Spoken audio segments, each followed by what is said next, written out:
Good evening, and welcome to In the Green. This is the official website and media arm of the Green Party for the State of Michigan television program, and we are webcasting live tonight from Facebook/Michigan Greens and from the Green Party of Michigan/US. I am your program host, Clyde Shabazz, and tonight we are welcoming Miss Beverly Kendall Walker. She is an at-large council candidate for the Detroit City Council in the upcoming general election. The election is Tuesday, November the 7th, and we'd like to welcome you tonight. Thank you for having me. And just a little background about Miss Beverly Kendall Walker. She graduated from Central Michigan University with her master's degree in public administration and her bachelor's in community development. And we want to again welcome you to the program. And Miss Kendall Walker, why did you decide, one, to join the Green Party after having been a very, very loyal Democrat for many, many years? Yes, well, that was a interesting transmission, change, transition, all of that.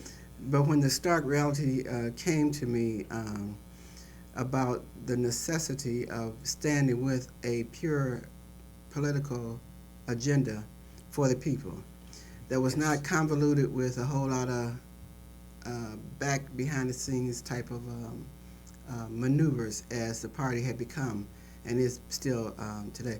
I am still a registered Democrat, a precinct delegate, but I'm evolving to the point that we have to question the Republican and Democratic Party whether or not they truly are standing for the people or another agenda.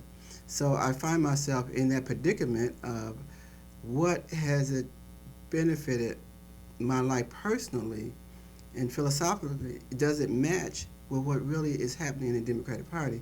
And so my parents were both lifelong Democrats and would probably have evolved if they were still with us to another level of thinking as well, because when you look back over last year in particular, the election, the national election, it was just so much jockeying around that was just not pertinent to the conditions of people. And so I'm sure my dad, who was a union man, would probably have evolved another level too. So I agree. That's very interesting coming from someone who's not just someone who just is a typical Democratic voter. Mm-hmm. So what you're saying is you've actually put in legwork for many, many, many Oh, yeah, years. many years. I believe the 13th or the 14th district? Both, they divided and switched and, gerrymandered and flipped over from the 13th to the 14th. And so there's a lot of things that's happened statewide in terms of the division of your congressional districts. Okay. But I've been in 13 and 14, so. Okay. And you've done all kind of organizing at the local level? Yeah, over the years, I chose not to really do status quo organizing, but just organizing where it made sense to me. Okay. Down on the street, boots on the ground kind of organizing. Yes. That made more sense to me. I ran for a couple of executive positions, which they put you on the slate based on whom they thought would draw on that slate and could elect the top echelons, and then they throw some peons on at the bottom. So I've been a peon or two for the exactly. just because my name was added to the slate, so that people would vote for the slate. But gotcha. Mm-hmm. And then having put in that kind of sweat equity, if you will, into the party, and you see the results of like the backhanded dealing and what have you too. That's why I thought it was very important to ask you that question. And of course, I'm so pleased that you're on the other side here with the Green Party and our green agenda, which I think you'll find a very good home for you here. And thank you for that.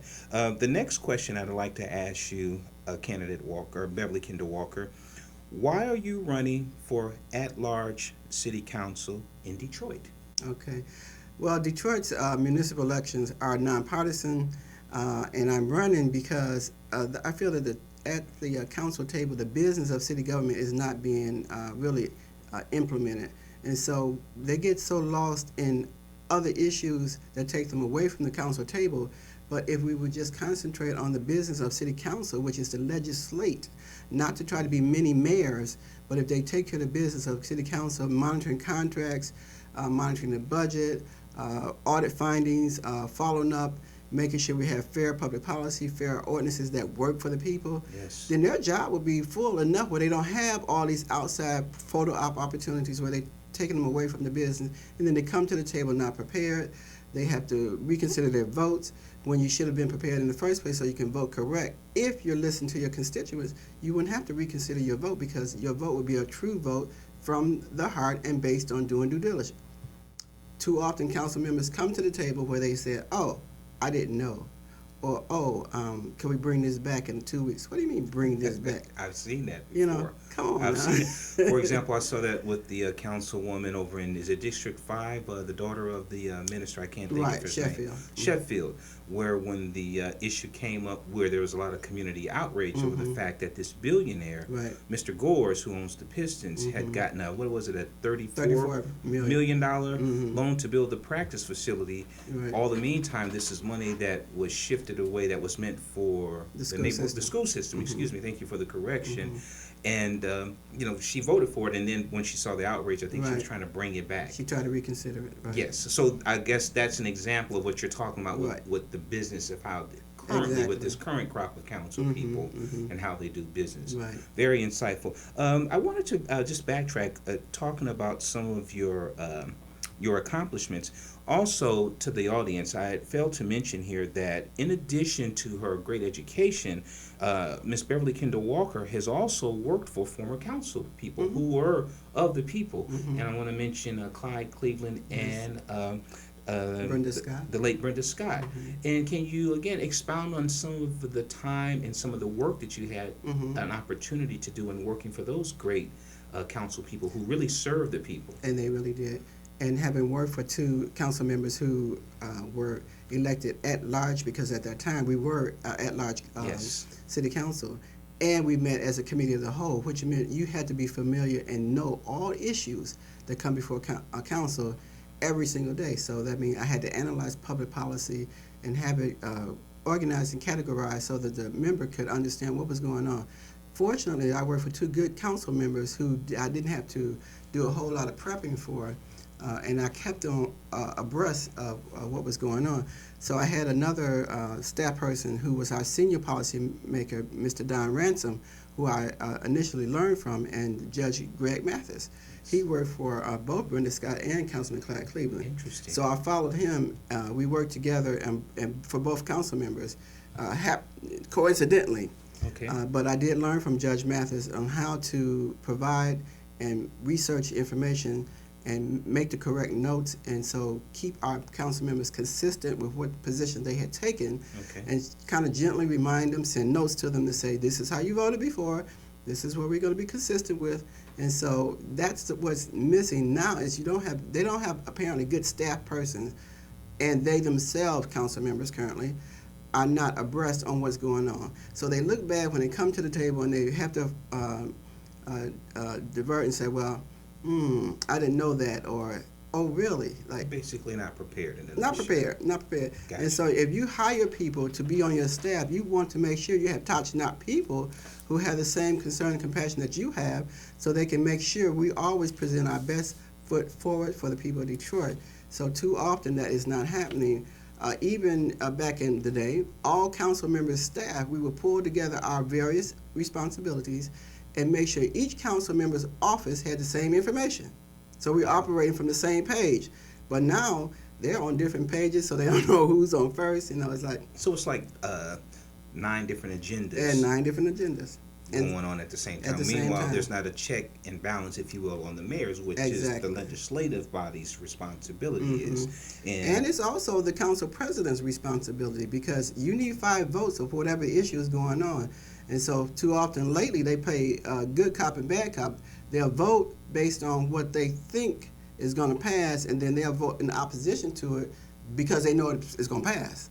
So they take the position of having voted for the people, when in reality that wasn't where your heart was. You voted against the people, but you allowed the vote to appear like you're voting with the people. Because if you don't have leadership to get the people to see why it's important for the people, you are supporting the people, then you have allowed the majority, the status quo, to win because you failed to lead your colleagues to vote correctly. That's correct. So what you're saying essentially is, candidate Beverly Kendall Walker, is that there's a lot of public relations voting, where like a vote will go through, and then some people will take a no vote only on the principle that they know that It's the gonna masses pass. of the general public wouldn't like it, even though it's still got the 5 votes. Exactly. And that's been going on too long. I agree with that. Thank you for that. The next question: if given the privilege to serve, what are 3 issues as a councilwoman that you would seek to implement as soon as you can get in there? Well, we wanted to do a better job on how we receive information from the public. When it's time for public comments, too often the council members just sit there and just listen, or even they're busy and they're allowing the public to speak. But there's very little follow-up unless it's something that they like to follow up on. And so we need to have a better process where the public's opinion is weighed in on what's going on, so they can feel like they're at least being respected in terms of their point of view, because they don't come all the way downtown for nothing. So we at least need to, get the information, get a contact number so you can call back to find out and let them know that this is what's happening. We referred to this, or whatever their issues was, not just to sit there and allow the public to go away frustrated and say, well, I don't know if they heard me or not, but at least I said something. But the point of the matter is, if there's no follow-up, then the public does not know whether or not you heard them or not. So we need to make sure that the public feels connected in that way. That's number one. Okay. Connected and respected. We got to make sure our citizens feel Very that way. Important. Yep, that's one. Okay. And so the other thing is to make sure that we're not continuing to give away the whole house. When we have tax abatements opportunities, and then you have taxing authority who have to sign off on it, we want to make sure, which is what happened in the Pistons case, had the city council check with the all taxing authority, which is what's supposed to happen. Correct. So that they would have asked the school board whether or not this was going to impact your budget. Correct. That didn't happen. You need to ask Wayne County government as a taxing authority, Correct, whether or not this is going to impact your budget. So they don't do that. They rubber stamp it and say, well, the taxing authority signed off on it. Oh, really? They signed off on it. So then we come back later and say, well, I need to reconsider my vote because they actually did not sign off on it. Very good. So in essence, again, just to follow up on that, so some type of a strengthened community benefits agreement in conjunction with doing the due diligence, right. Again, as you spoke of, right. Speaking with the Detroit School Board, speaking with the Wayne County Commissioners, right. And how it would impact exactly. The taxpayers of Wayne County, the taxpayers for the citizens of Detroit, right. Who pay school board bonds and millages and that sort of thing right. to fund our schools, to provide our city services, because it does seem like Detroiters are just taxed. Our insurance rates right. are crazy and out of the highest for auto insurance and the like. So I think about what you just said with doing your due diligence. For example, the community benefits agreements that wasn't met with the building of Little Caesars. They were missed, but there didn't seem to be any kind of if you will, penalty that was stiff right. on the Illich family after right. Receiving this state and taxpayer money. Expounding that how you. Well, it was cheaper for them to pay the fine than it was to comply by having provided the jobs as they promised that they would. But the promise was not a legal promise; it was just pretty much a verbal, because there was no benefit agreement. But where the council went wrong on the Little Caesars Arena in the first place was they expanded the DDA boundaries, which was the downtown development boundaries, and it stopped at the Fisher Freeway originally. They extended to almost to the boulevard. All right. Okay. So to it was Midtown, to include Midtown. Okay. And so that captured all of that money downtown once again. So we don't get any general fund revenues from Little Caesars or anything that's going to go beyond the Fisher Freeway. Gotcha. So now even the new facility, the practice facility, is just shy of it. So we should get some tax benefit off of that. But all of that money that we had allegedly from the Joe Louis Arena concession agreements with the Illiches. With the Illich family. They ended up owing us close to $80 million, where they didn't pay in concessions and water and the parking fees. If I remember, and the cable. I was going to say I was going to spend the cable franchise fees. Exactly. I recall that. Exactly. So all of that amount to close to $80 million. Do you know how much they really settled for? About $5 million. And the city council voted for that. Mm-hmm. Wow. And these are the people who have been consistently sitting down there working against the interests of the people and getting the vote for them. Mm-hmm. That's amazing. Mm-hmm. That is absolutely amazing. So the one more issue that you would believe that could be something to help implement, we've heard two of them. What's another one? The last one would be to work with the property tax delinquency situation. I've ran for Wayne County Treasurer for a number of election cycles, so I'm really familiar with the powers that the Treasurer has and what can be done to mediate that problem that we have with owner-occupied homes being snatched from foreclosures, right? And so because of the hardest hit funds that was implemented back in 2010 by President Barack Obama to help persons who wanted to maintain their homes, either taxes or mortgages, that money was set aside for them. So the state of Michigan had a convoluted plan which is called Step Forward, which is supposed to help the homeowners stay in their home via paying their taxes or mortgages.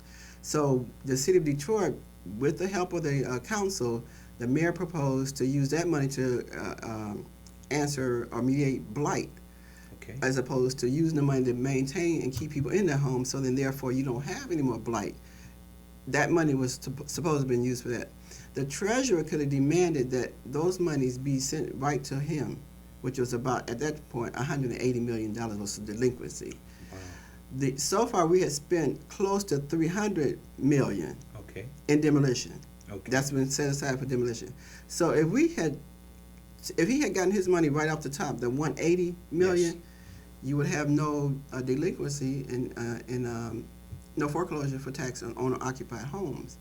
So now, right now, there's still some money left over in the hardest hit funds that could be redirected to help satisfy the charge-off that the treasurer is going to have, because he pays the city of Detroit money in advance. Gotcha. He pays all municipalities revenues in advance of their collecting the taxes. Because it's a kind of staggered way that taxes are collected. So the treasurer's office, Wayne County, has to pay all the municipalities their money in advance. So if you don't get the money, what happens is like a chargeback. So that chargeback right now was about $180 million. That could have been totally satisfied. So Macomb County did that. They used their hardest hit money for that. Oakland County did. All the way up to Genesee County, that's what they're doing. Why not Wayne County, where we have had a tremendous, insane amount of houses that have been foreclosed on because of taxes? And most of those houses was overassessed in the first place. I agree with that. Wow. Wow. So we can marry some of this intergovernment relationships and stuff that I know for sure that he can do. We'll have a lot better city. Our tax base will be improved. We have more people. The neighborhoods would be stabilized because you keep people in their homes. Right now, because people don't understand taxes, some people have a literacy rate where they don't know what they're reading. They don't trust people, so they wait until the last minute. But the treasurer's office should go above and beyond. The council should go above and beyond, and our Wayne County commissioners above and beyond to make sure your community is made whole. We have federal dollars. People can apply for various assistance. Some people shouldn't even be paying taxes because they're exempt because of the poverty levels. So all that kind of information, we should all work together to make sure this is happening to stabilize our community. Property tax is really a major problem. Besides water shut-off, that's another one. I agree. I agree. Wow, and thank you for that. Now, I do have a closing question, and actually, it's just something that I would like to ask you to do. Candidate Beverly Kendall Walker, if you can look into your audience there, and please look in the camera and tell the Detroit electorate why they should select you as councilwoman.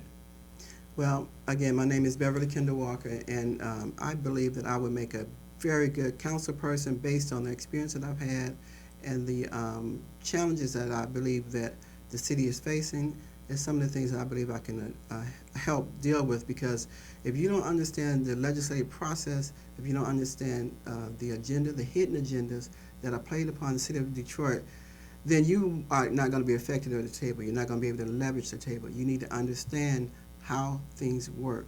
And so I believe that I have the experience necessary for city government and county government to marry the two so that we can bring power to the people so they can feel connected to the process. And so until we have that, then we're going to continue to get the kind of people that we have, which are selling out to the powers that be and dismantling the city of Detroit. We need to restore what we had, restore the pride and the commitment to bring a city that is for the people as opposed to a city for big government and status quo. So I am a person who is very much concerned about what I see, and I know that there's some revenues that can be had in the city of Detroit, but I'm just hesitant to talk about it right now because when I do, people pick up my platform and just run with it. But trust me when I say there's stuff that can happen that we can turn around to restore the city of Detroit to the grandeur that it was and to move to the future. Because truly, this is for our children's sake that we stabilize our community, and if we can do it, if we vote smart, vote right, vote green. Very good. Thank you so much. Thank you for having me. Thank brother. you. And that's been Beverly Kendall Walker here tonight with us for another edition of In the Green. And I'm your host, Mr. Clyde Shabazz. We thank you for joining us. Again, we want you to like us on Facebook at MIGreens, at Facebook/MIGreens, and then at Green Party of Michigan US. Thank you, folks. Vote, vote, vote, and join us again for another edition in the future of In the Green. Thank you and good night.